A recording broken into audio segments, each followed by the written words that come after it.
Hey everybody, welcome to Watch This with Dennis, and I'm doing a back-to-back, or so it feels to me, back-to-back live stream because we did one last night where we played a game, and you can always go to the channel and load that up if you weren't able to catch it live. I know most people could not or did not, and so it went pretty well, other than I think people are kind of hard on my orange dial watch picks. Speaking of picks, Matthew, I did highlight this on yesterday's live stream, but I'll highlight it again. Decided to become a member of the 99 Cent Club, so I thank him very much for that support. And there is a link in the video description and in the chat to those that want to participate with that option. They're also completely separate from any sort of requirement of payment is a Discord channel where we do have conversations about watches. That's also in the video description and also in the live chat. So that invite works for anyone. You can just go in and join that and then participate in those discussions. Now, I do need to warn that my internet for the last week, over a week now, has been having some issues, usually around this time of day or more so in about an hour from now when I normally would disconnect. So if I start breaking apart and stuff, that is probably because of that. It's not you. They know they've replaced stuff on the house. Later, they did hear other complaints in the neighborhood. So they're trying to figure out what piece of equipment has been failing in their area cabinet where they run the fiber. So anyway, if that happens, I do preemptively apologize. I haven't seen any ping issues this morning to worry about. Other things to discuss, not a whole lot, really. I haven't, other than that live stream, I haven't really done much in the way of video. Today, I'll take it off my wrist so I can hold it up a little better. I am wearing my Orient Cano, so on a Barton silicone strap. And the reason is it is finally raining. We have had this massive heat wave. Rain doesn't always mean that there is no longer a heat wave. However, it's the first day where we have not been around 100 degrees Fahrenheit. And so I might need to go out and actually pick up lunch where I could actually walk. I like to walk. I live in the city. And so I like to actually walk and get lunch most of the time on the weekend or during the week when I work from home. But it's been so hot. I've just been like, you know what? No. I've complimented myself simply on avoiding door dashing it and saving the money and driving and picking it up.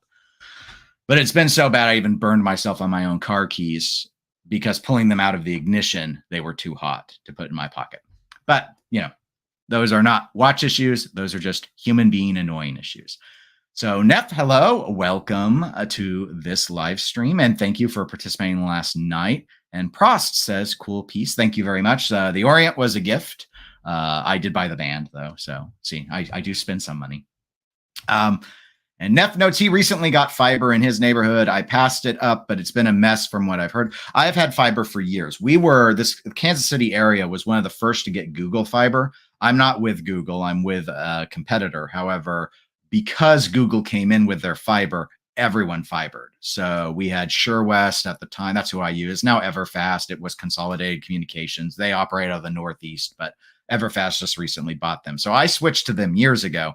And about once a year, there will be an internet issue. Usually it's outage. This is the first time I've had something flaky.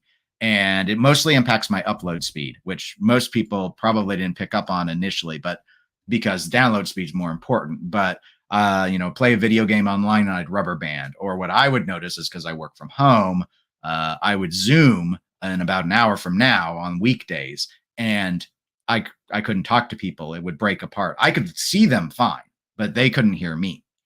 And so anyway, that's just that was the red flag. So I called them, they replaced the router. They came out, replaced the box. And then finally enough other people started to suss out that there were issues, do ping checks when we realized packet loss was happening, and not packet loss in the house. So I can packet check my router and there's no loss. It's only external. So that's it's been an adventure. Just normally when there's an internet issue, it gets resolved within 72 hours. So for it to stretch out, again, I haven't seen anything today. So maybe they finally fixed it because it's not something they need to visit my house for. But it was still having a problem as of Friday late morning. So I like to issue my cautions so that no one gets freaked out if I DC or lag. Yes, good morning, Ken. Welcome, and thank you for participating on the panel last night. I do appreciate it. And Prost has a question for me. Ooh, a Panerai question. What are your thoughts on Panerai? I've been eyeing up a PAM 560. I'm not a Paneristi. I'm not a Panerai fan. I've never owned a Panerai. I don't know that they would wear well for me. But to be fair, I haven't tried them on either. I like some of the looks. I just don't think I could pull it off. So maybe someone else in the chat who's more into Panerai could give you an opinion on the PAM 560, but I really don't have a position on it one way or the other. And yeah, see, I passed up being a tech person years ago. Like in high school, I decided that wasn't the future I wanted. So I took programming classes and stuff up until then. So I learned some stuff about tech, and I had to set up the home networks and stuff over time. And you get stuck with being the tech guy in small organizations if you ever fix a printer. So that was kind of my fate. So I had to learn about some of that stuff. But yeah, I'm actually right now, I just have Windows PowerShell up, and I'm just running 100 series ping tests against the Cloudflare 1.1.1.1 server to see if I see packet loss. And if it's, if it's 1% or 0, I don't think anything of it. But if I start seeing like over 3%, I start to worry, and the company starts to worry if it's over 8%. So anyway, just one of those things. And Tuna greets us, and I greet him back. I'm always happy to greet fish. So I thought this was going to be more of a casual chat live stream today. However, there has been enough content now that we might actually fill out the whole lot. I've actually edited the video description like 4 times at this point. So unfortunately, no Panerai topics pressed for today because I didn't see a new release announced from them. But one that I want to go ahead and start with because it got attention, it's probably the oldest of the news that I saw, was Christopher Ward. Now, speaking of brands I'm not a fan of, Christopher Ward is one of them. Never owned their watch. However, they have continued to grow and grow in the eyes of collectors, especially people that like to swim in the lower price segment of the watch space. And they've gotten a lot of attention, especially ever since their chiming watch, the Bel Canto came out. So that really put them on the map for a lot of people. The 12 got a lot of attention earlier in the year when it came out. The biggest issue that some people had with it, which is true for a lot of integrated sports watches, I'm looking at UPRX, is the sizing is very, very large. So for some people, they feel it wears too large. So they came out with what is now called the 12 parenthetical 36. So it's their 36 millimeter version of this watch. I do have a link to the blog to watch article on this in the video description if you want to go and read about this.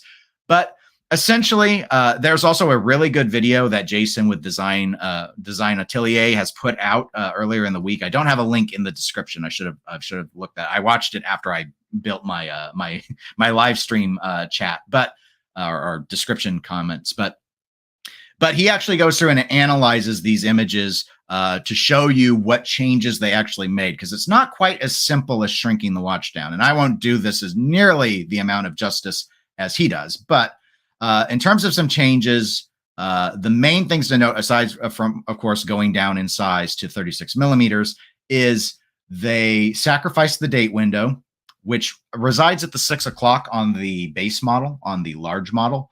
And so you can see now you have a full featured index instead. On the larger versions, there's a date window and there's a truncated index at the 6. So, and my understanding per this article is Christopher Ward, that was one of the things they had to debate. They could either have not had a truncated index and gotten rid of the marker at the 6 entirely and then kept their date window there, or get rid of the date window and go ahead and, while you're pulling everything together, go and have a standardized index at the 6 that matches the size of all the other ones. And that's the direction they went with. And personally, I think that's the right direction on this. I think when you're getting around the size of 36 millimeters on a watch, having a date isn't exactly the most ideal because the watch dial space is pretty limited as it is. And so I think time only is just a safer look. Acknowledging my bias that I think time only is a cleaner look in all scenarios anyway, though I regularly entertain watches with date windows, and sometimes I want to wear a watch with a date. But when we're going this small, I think it makes sense not to have one. Some of the other things that they did is they did change the shape on these. I guess the word I would use is elegant. They're more elegant, a little less sporty, and more dress watch vibe to how they've tapered them versus the larger model. So this one feels a little less industrial. I have to say a little less because you can see most of the other design motif is still, I mean, it's still a 12. So you've still got this blocky, like Allen wrench looking crown guard affixed thing here around the crown, which I've never been particularly enamored with. It does come on rubber or on the bracelet. Pricing is, and this surprised me. I'm supposed to, nothing should surprise me at this point in the watch space, but pricing is exactly the same as the larger model. And that's very curious to me. So be it on strap or on bracelet. On strap, this watch is sub 1,000 US dollars. However, if you want it on bracelet, it goes up over $1,200. Exactly the same as the other 12s, setting aside the titanium iterations. The titanium iterations cost more and have a different movement in them. So I'm sure they probably made a bunch of arguments about retooling and all of that for keeping the price the same. But bottom line is it's a simpler watch. It has no date complication. It's significantly smaller. I don't understand why this is exactly the same price. But anyway, it's what they did. You have some, you have quite a diverse selection of color available here, just like you did on the larger iterations. I'll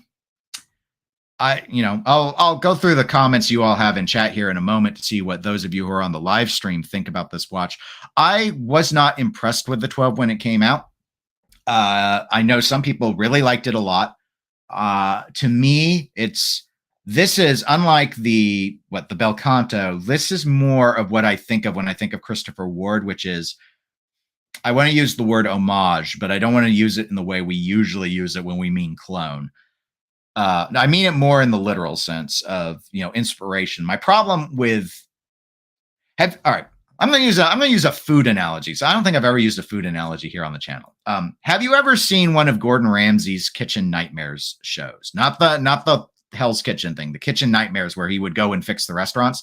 There's a British one. He did that in England originally, or in the UK, and then later there was an American version. I'm talking about the UK one. I think it might have been called Ramsay's Kitchen Nightmares. This is a little bit different title. I'm rambling. There's one where he goes to fix a restaurant, and the restaurant is high end with as a bourgeois restaurant, very expensive, highly trained, passionate, skillful chefs. But one of the things that he noted that they did is there was this whole team of sous chefs. And they were going along, and every single one added something to the dish, but there were like 7 of them. So one of the things he was pointing out is you lose the simplicity of the high quality ingredients, or I should say the flavor of these really high quality, expensive ingredients, because everyone has to just add their own little bit to this food. And so it becomes this almost muddled, not necessarily a mess, because it still was sophisticated and good, but he was trying to emphasize that it actually wasn't going to be award winning because they were overly complicating, and you didn't need to overly complicate when you were using the best of the best ingredients, which was something the restaurant prided itself on. All that to say, my problem with the 12 is when I look at it, I see it like a little magpie flying around to other watch brands and grabbing a little bit out of every single one of them, and then it just gets stuck together, and I feel like it just merged way too many things.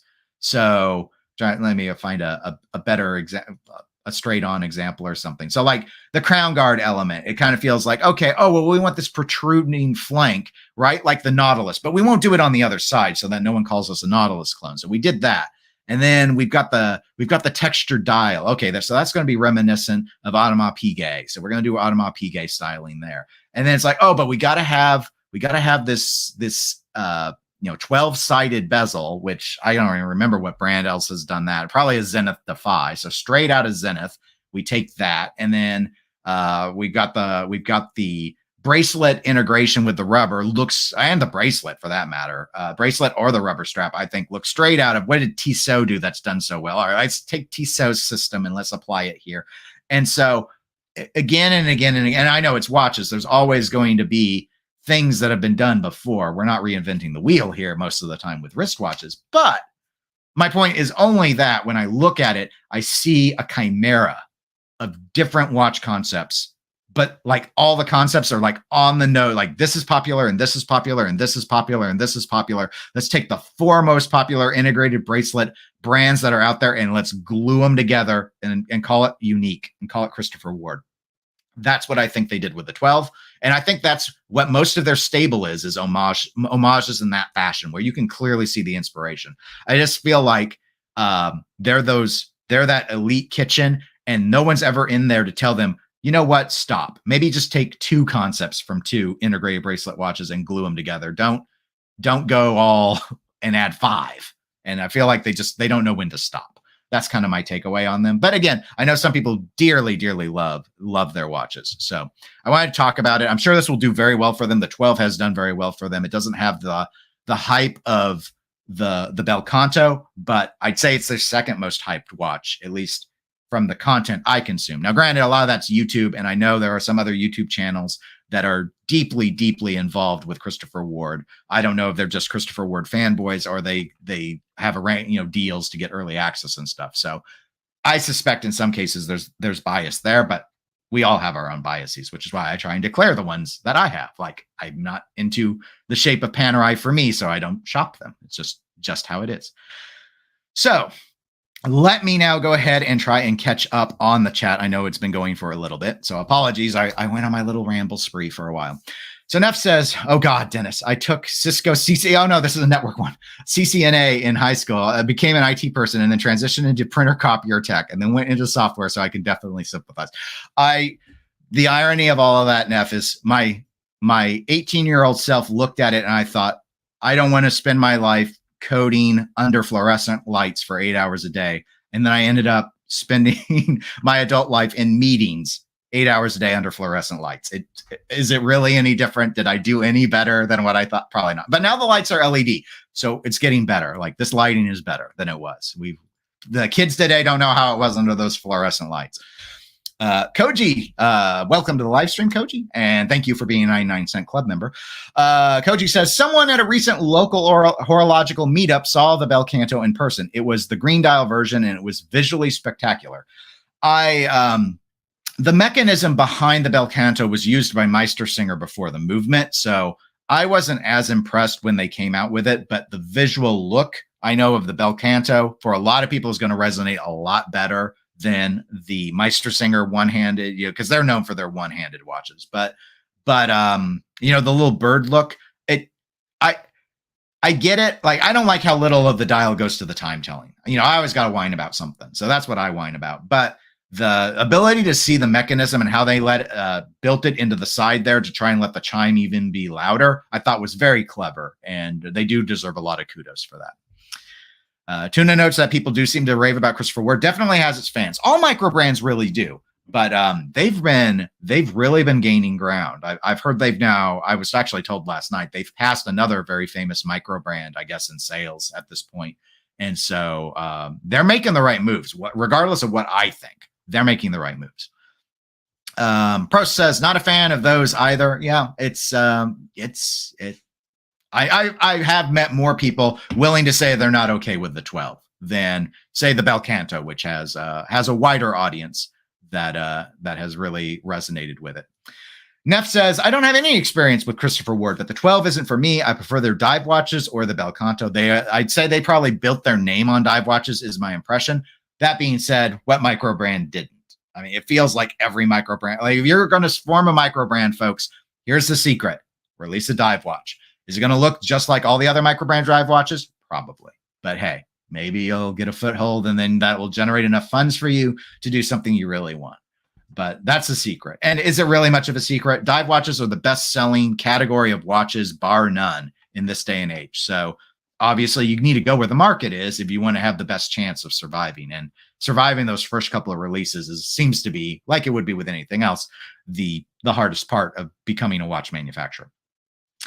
Koji loves the British version, or at least feels it's superior to the American version. Yeah, if I were to tell, I think I've seen them all. So if I were to tell you the difference, for anyone that doesn't know, in the UK version of Kitchen Nightmares, it's not, he doesn't Americanify himself and just scream at them and just constantly insult them initially for like that first day. It seems more like how normal, like, he's critical, but it seems more like how normal people would engage. On the American version, it's kind of like everything's disgusting. Everything's a 1 out of 10. Occasionally he likes dessert. That's the difference. And Neff compares that to Top Gear, a show I have not. I maybe I've seen one episode of Top Gear, but I haven't dived into Top Gear.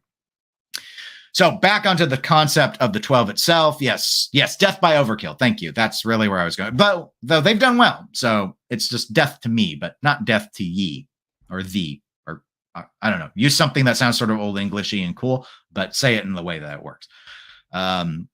Net feels the 12 is 2 years too late. Maybe. I do feel like we are no longer in the year of the integrated sports watch. That being said, we keep seeing more and more of them come out. So just not, it's kind of like how this year we've still seen a few brands all of a sudden just like drop these like epic green dial watches. And we're like, guys, 2022 was the year of the green dial, right? What are you doing, Gerard Perregaux? Why are you doing this? But that being said, there's always still a mark. I had a green dial watch from like 20 that I got in 2020 that was like made in 2015 or something. So, there's always exceptions.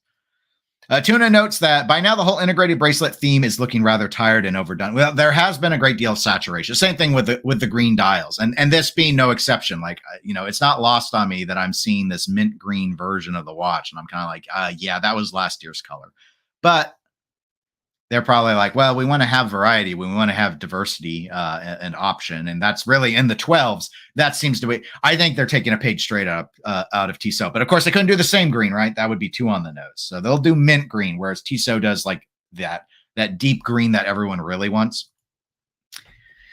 And Koji says, let's design our own integrated bracelet and design and call it the Chimera. I made a Chimera reference on yesterday's evening's live stream where we played the game. And that's because I don't know if you ever watched anime, there's one called Full Metal Alchemist. There are actually two different versions. This is in both of them where a Chimera is made. It's one of the darkest, creepiest things in the show, but very, very much worth checking out if you're kind of into that sort of horror style thing. Ken says, agree the brands copy each other, but this is awful. Well, and copying, sometimes copies are stronger than I think. And again, here with the 12, I think the problem isn't that they copied. I just think they copied too many. I think they copied too many things at once. And but yes, and again, a lot of people love it. Some people hate it. Other people seem to really love it. But that is what I had to say about that. Now, this one I kind of feel weird talking about because we're going to move and we'll end with another watch, but let's talk about the Rolex and Bucherer acquisition. We actually, when Ken was on and Tony last night on our live stream, which you can go and check the recording out, we actually opened with a discussion about this because we were waiting for Jason, our fourth on the panel, to join us to play the game. So I've already talked a little bit about this, and I had originally only planned to talk about it today. But I want to go ahead and touch on it because I finally sat and read an article on it. So I have a little bit more information than I did at the time when I was trying to think about what this all means. So Rolex has gone ahead and added another Pokemon card to their expansion deck and went ahead and picked up Bucherer, which is a very, very large brand of watch retail. I guess it is the largest actually on paper. And so much like this is and this article is linked in the video description. This is Monochrome Watches article.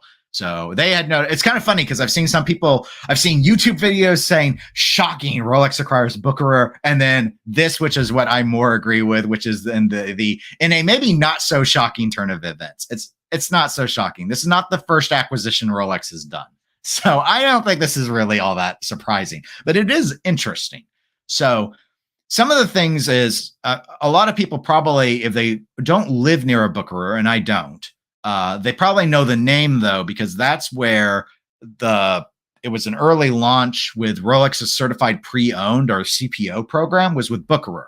So you could go to the Bucherer site and you could look up used Rolexes, and you would then, if you're a watch collector like me, you would probably laugh because the prices are so obscenely high compared to secondhand and gray market sources that you would have to really, for whatever reason, value that CPO tag that you get in order to make that purchase, or really want that warranty. And I mean really, because it's thousands of dollars more. It would be cheaper to buy a used watch and just flat out service it at the AD, because Rolex's servicing costs aren't the most ridiculous. I mean, outside of the Daytona, the baseline start at like $1,000 or under.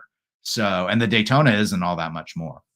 Last I remember, which was I had one of mine serviced in 2021, and they gave me it was like a menu of pricing, and I think the price range was like, I don't know, $650 or $700 up to, I don't know, maybe $1,400 for the Daytona, $1,200. I don't know. It was less than $2,000.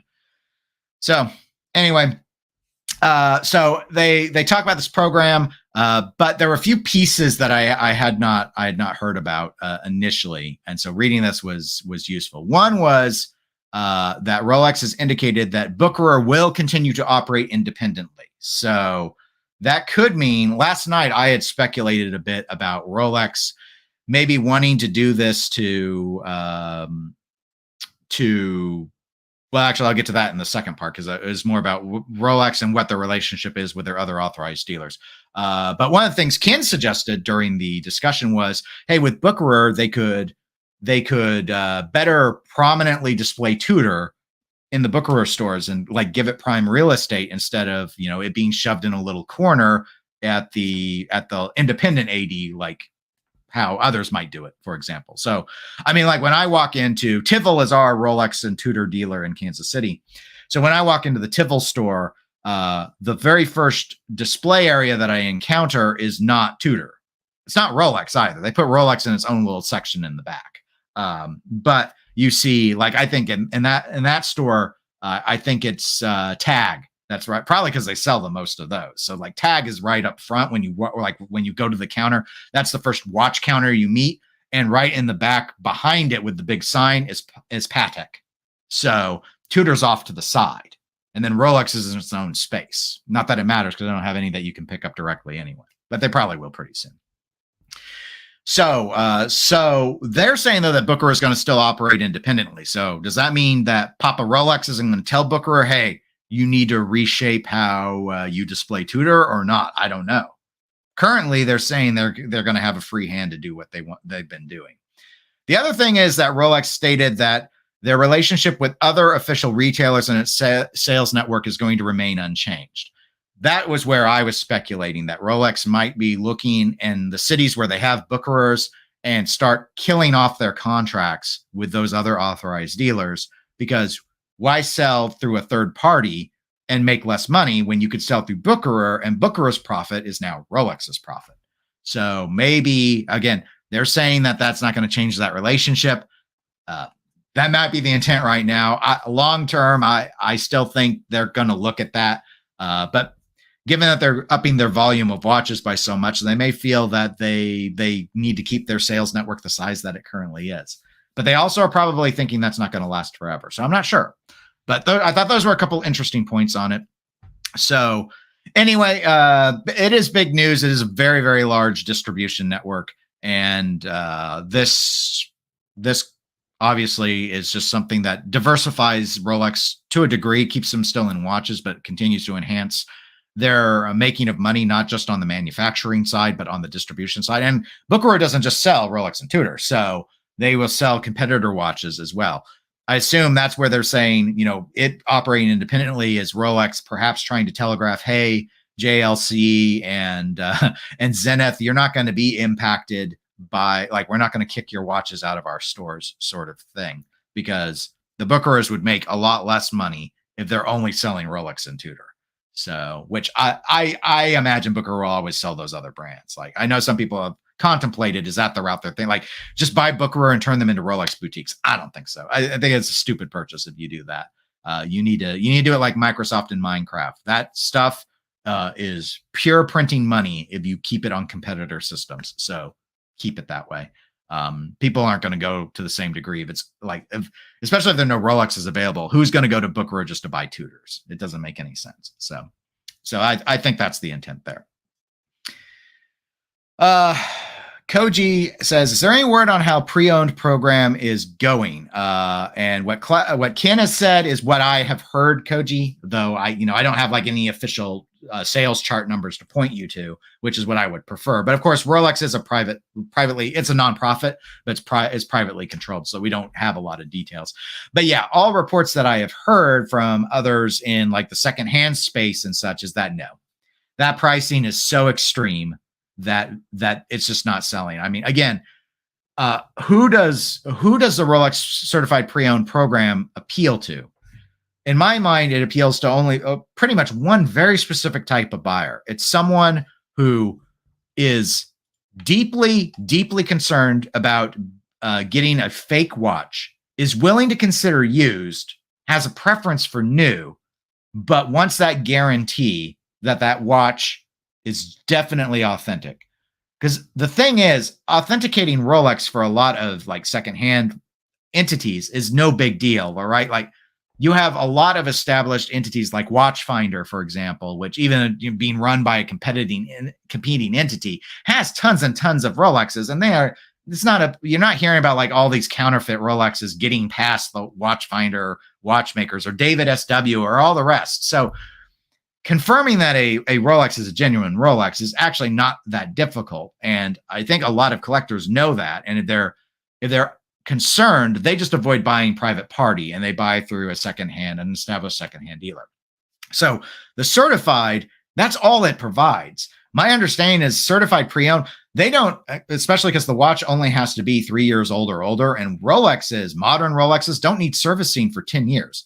They're not servicing these watches unless they need serviced. They just look at them and then certify them. So you don't even get a free service with it. But they add thousands of dollars on top of it in order to do this process. And that process is pretty simplistic. Like, my understanding is those watches don't go to Rolex and get certified. Bucherer's watchmakers are certifying them. Well, I mean, that's like when I bought my Explorer 2 from an area jeweler, Toner Jewelry is the name of it. They're still around. And, I took it to the AD when it got serviced. I owned it for like 14, 13 years at that point. And yeah, it just went through because it was authentic, because an area jeweler doesn't have any problem knowing that they're selling an authentic product. So it doesn't really solve anything, except for one person that's just like, I'm going to describe him as just super paranoid. And they really want it to officially say Rolex with a tag. That's all it does. That's all it does. So if you're money conscious, you don't go there because it's way too expensive.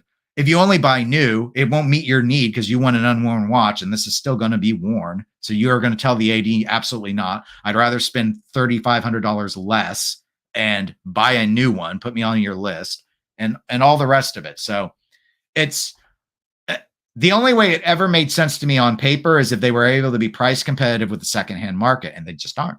They choose not to be. They probably could be, but they choose not to be. So it is what it is. Let's see. Tuna says, Bucherer has outlets in Europe, London, and the US, but do they cover Asia? I had not heard about them being in Asia, but I've not looked at their network. So that is not someone in the chat. Maybe one of you all can answer that question. I cannot.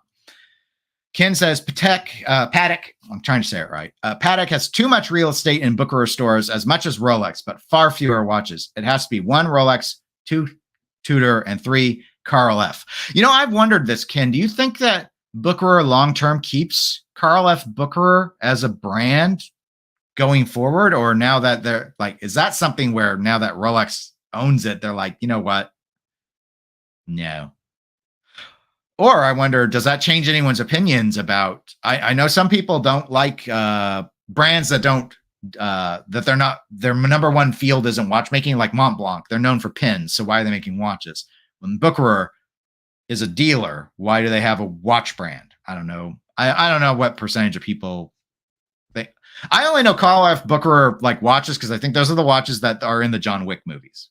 Strange because it seems like Hamilton's in every film, but that's like the only one.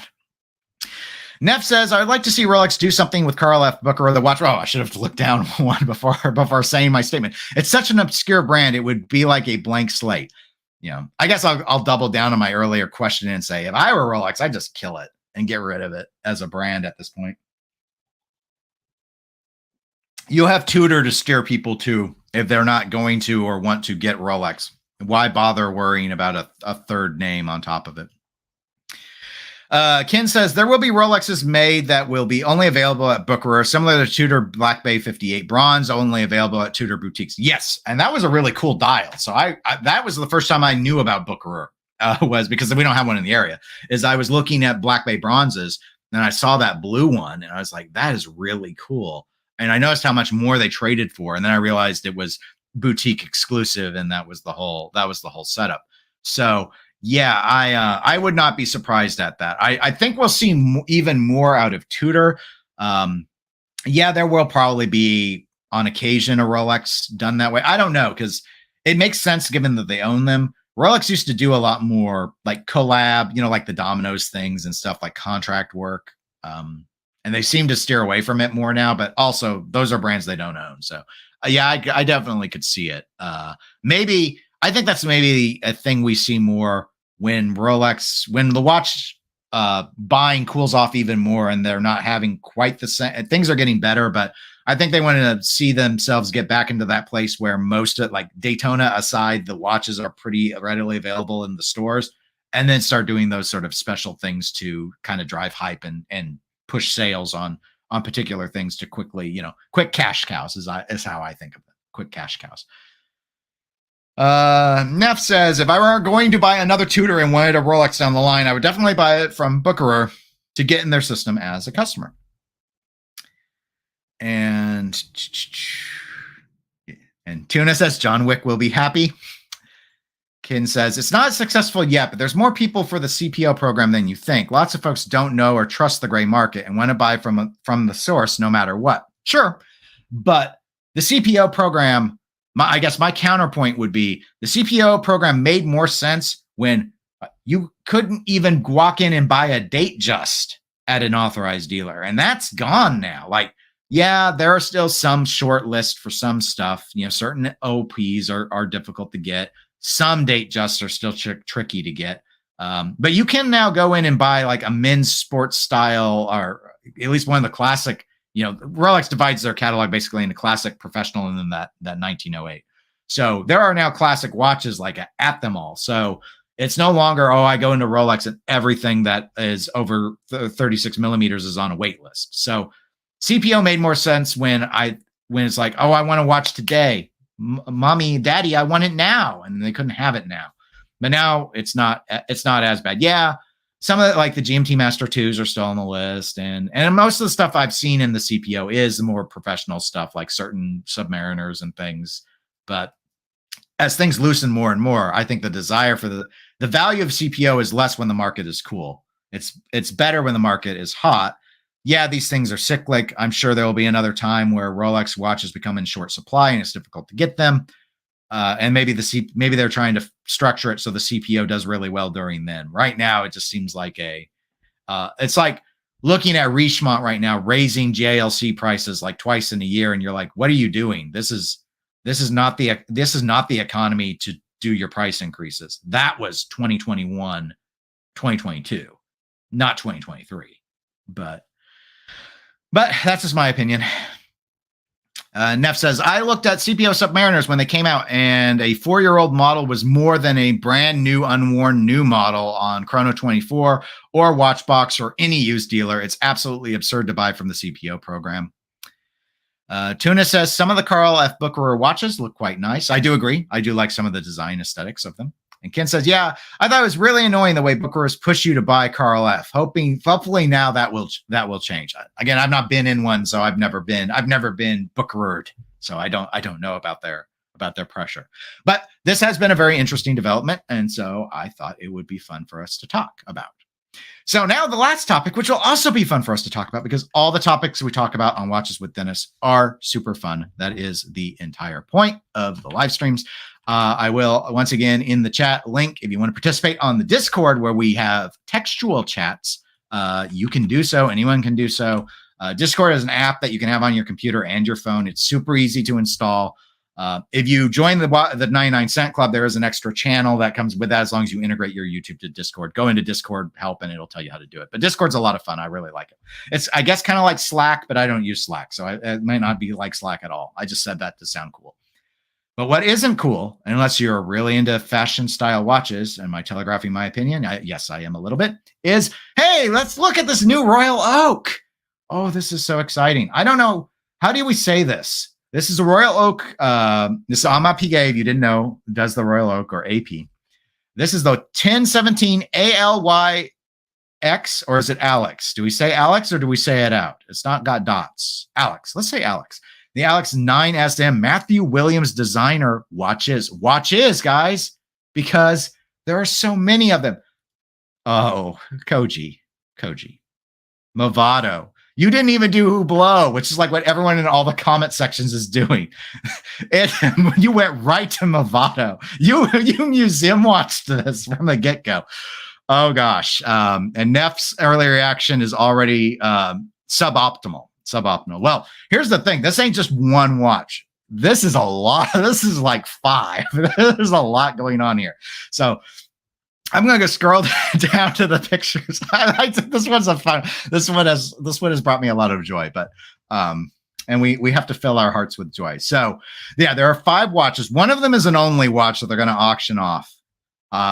Incidentally, this is. Have you ever thought about using your Royal Oak in gold as a key ring, or on your key ring with your keys smacking against your 18 karat gold, 18 karat gold watch?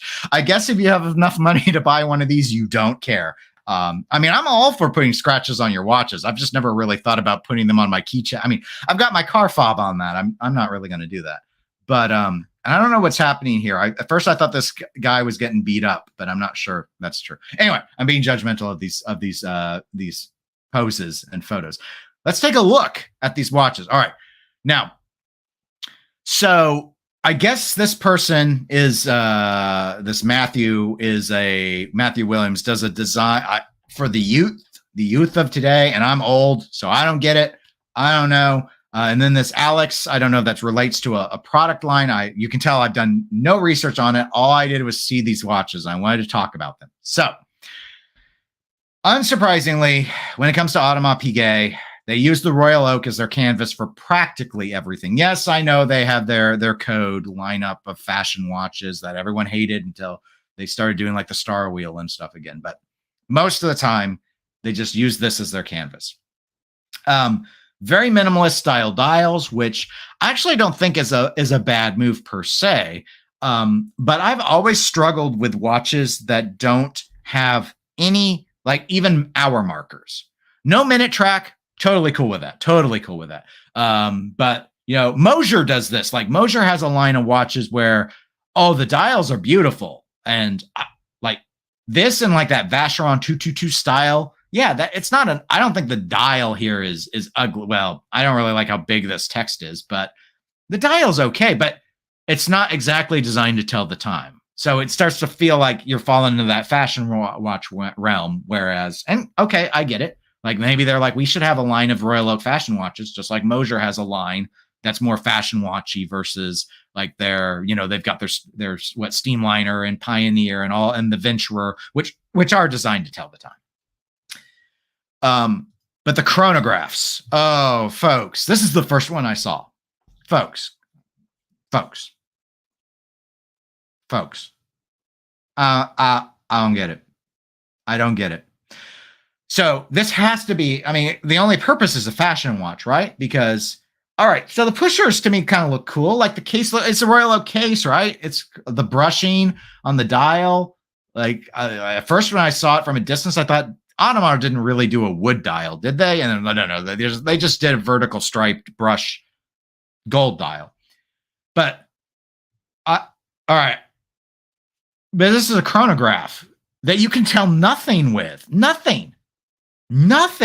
I don't know if this is a central seconds hand or if this is the sweeping chronograph seconds, but it doesn't matter because you can't tell what second it's on.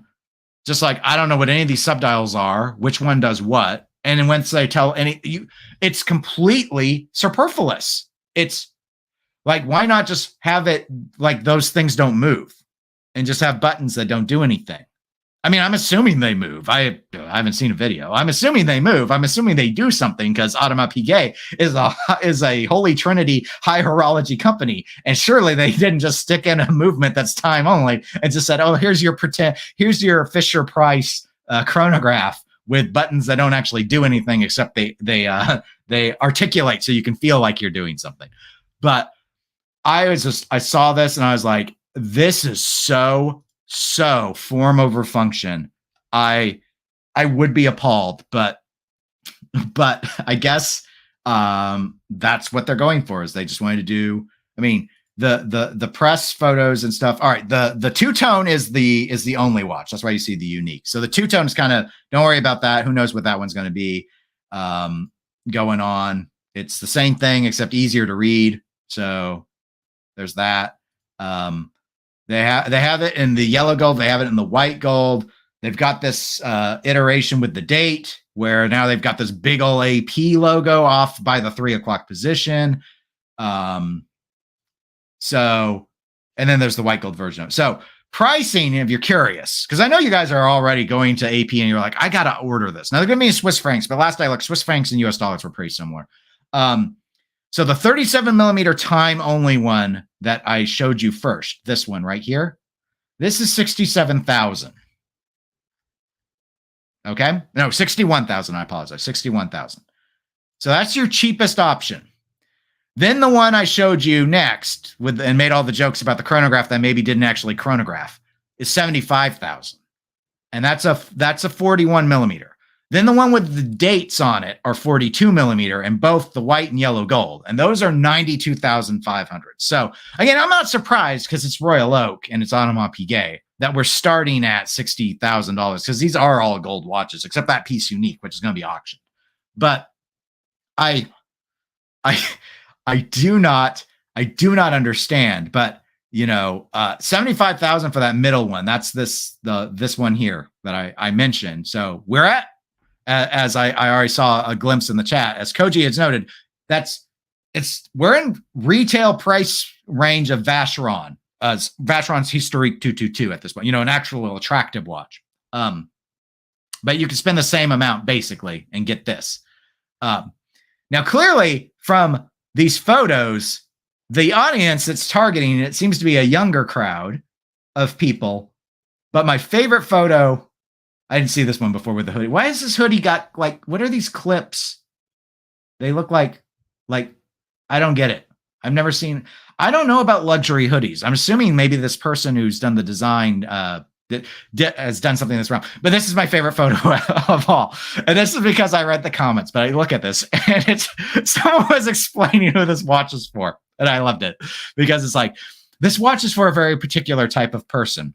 It's the sort of person that likes to sit in plastic lawn chairs with a tight knit style long sleeve t-shirt and wear a gold watch.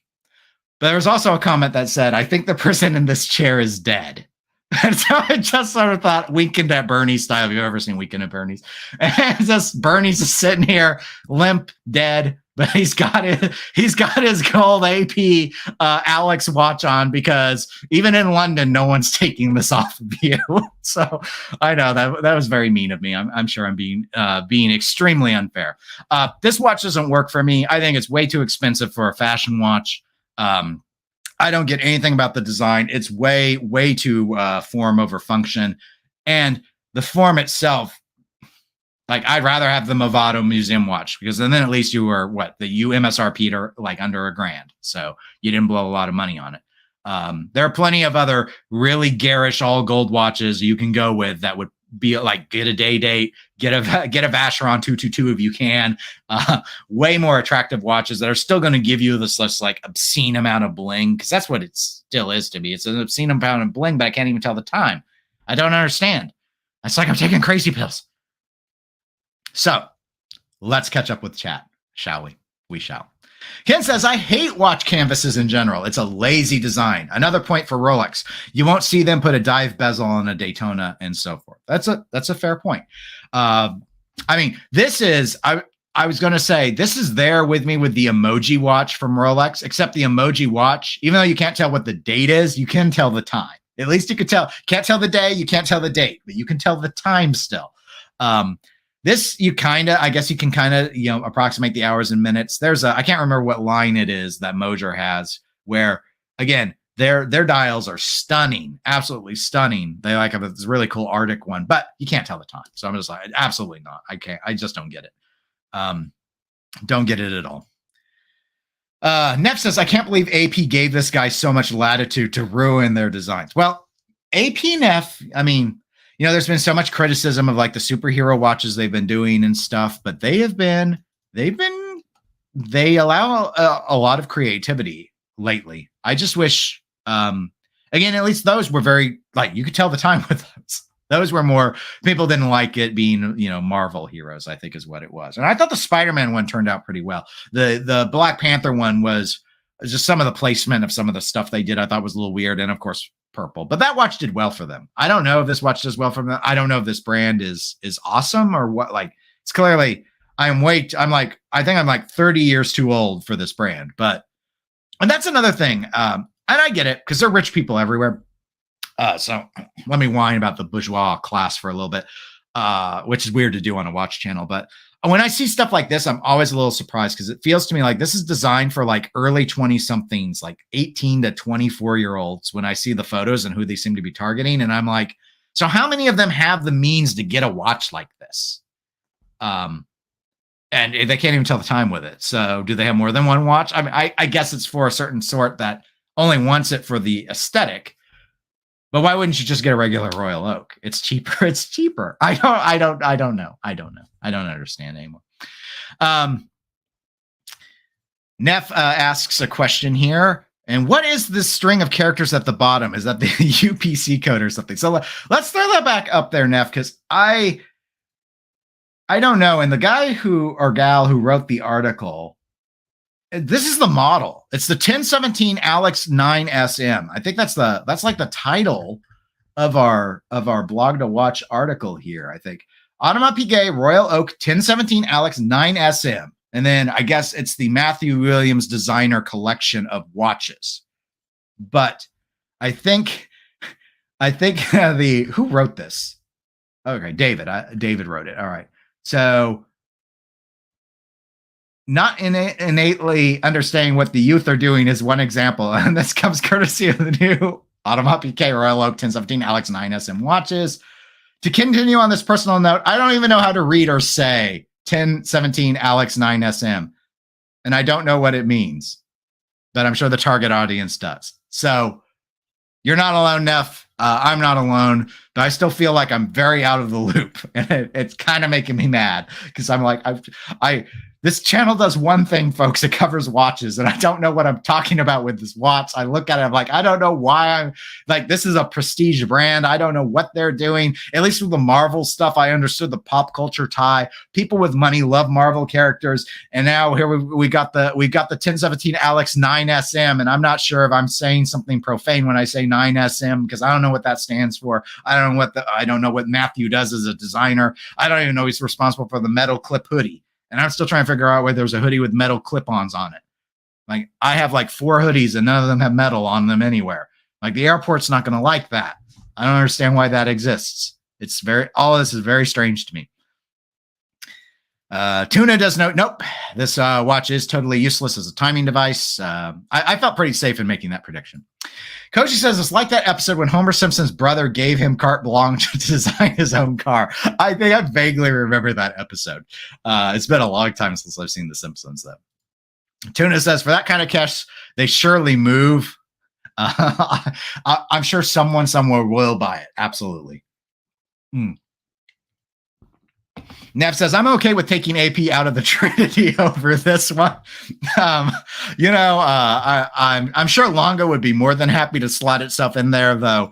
In AP's defense, I'm sure they can argue they're still doing better selling watches than Vacheron does, so maybe Vacheron should go first. Ken says, APs need the, I'm going to mispronounce this, Tapisari dial. T-bills, treasury bonds are greater than your new Royal Oaks. Ken and I had a little exchange on T-bills in the comments on the prior live stream video. If you want to go check that out about a particular watch. Koji says it's basically the same price as Vacheron's 222. Good, I already pointed that one out. But yes, good Lord Almighty, we got to add that. We got to tack on the minced swear there. Neff says these are like a fart in an elevator, wrong on many levels. I like the level reference. That's like a two-tone dad joke. That's worthy of the. I'm gonna reshare the piece unique because that's worthy of that reference. There you go. That's what that joke was. Is this watch? Very nice indeed. Tuna says, I'd rather have the Vacheron and piss-stained slacks. Another reference to last night. Last night's live stream started to go off the rails for the last 15 minutes, but I think that's pretty common when we go over 90. Ken says, give me the 11-8 or the 118238 as a Tony Soprano overall. Yes, indeed. And Neff says, profane is the perfect way to describe these watches. So those were the topics I had for you all today. I'm glad I found this one for this morning. I decided to add it in because I thought this is going to be fun. I haven't gone all the way through the comment sections on all of these. Like I'm sure, well, I'm not positive, but Fratello, if they don't already, they usually have a pretty engaged comment section. I haven't looked to see if this watch has been covered by them yet. But sometimes in the comment section, you will find some people that they'll do kind of the leave Brittany alone, and they'll be like, we're being way too hard on these watches. We don't want Audemars Piguet to have any fun. They got to take chances. They got to appeal to a younger crowd. And you know what? That is all honestly very, very fair. I just think that the younger crowd needs to have a watch that can tell the time. Otherwise, it's going way too far. It's just buy a bracelet at that point. Just buy a bracelet instead. Don't buy watches that can't tell the time. If you want to be whimsical with it, go all in. Like get a Mr. Jones watch that's just art with a very little time-telling element. Or like get a one-hander, go Meistersinger or something and get something where the time telling it should still be there. You should have hour markers. You want to be vague on the minutes? Okay. Vague on a chronograph? Absolutely madness. You don't see moon swatches doing that. They're too busy building strawberry gold dipped second sands under the light of the Cthulhu moon or whatever they do. But at least you can tell time with it. But anyway. That is it for today's live stream. I will plan for one next Saturday. I have purchased a new watch because as I've mentioned, I'm changing jobs. My last day on my current job is Thursday, and then I will have a couple weeks off, and then I will start my new position, which will, in terms of video production, like it won't affect the live streams. The main thing is I work from home a lot right now, and I'm working very close to home, but I will be in the office all the time now. So a lot of times I would do a lot of my editing or my audio recording in the afternoons.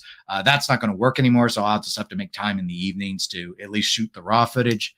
So that's one of those, it's just one of those things to be aware of. But yeah, the live stream stuff's all integrated pretty well. So so the channel will still continue on, I guess is what I am saying. But I don't know what next week's topic will be. But if not, we will just we'll do a Q&A or whatever with what few people actually get up this early in the morning. But yes, thank you, Tuna, for joining in today. Yes, Ken, while I have read some Lovecraftian tales, I've played survival horror is one of my favorite video game genres, and I've done a lot of stuff where they milk that Cthulhu universe, so I'm pretty acquainted with it. And so that is it. Thanks, everyone, for stopping by. Thanks, everyone, for the discussion. If you're watching the recording, feel free to comment on any of these watches. Comment if you actually like, well, maybe don't. I was going to say, comment if you actually like this AP, but I don't want you to get bullied in the comments. Guys, if someone says they like it in the comments, don't bully them. Just try and understand their brain so we can understand how this design came to be, because all we can ever hope to do is learn.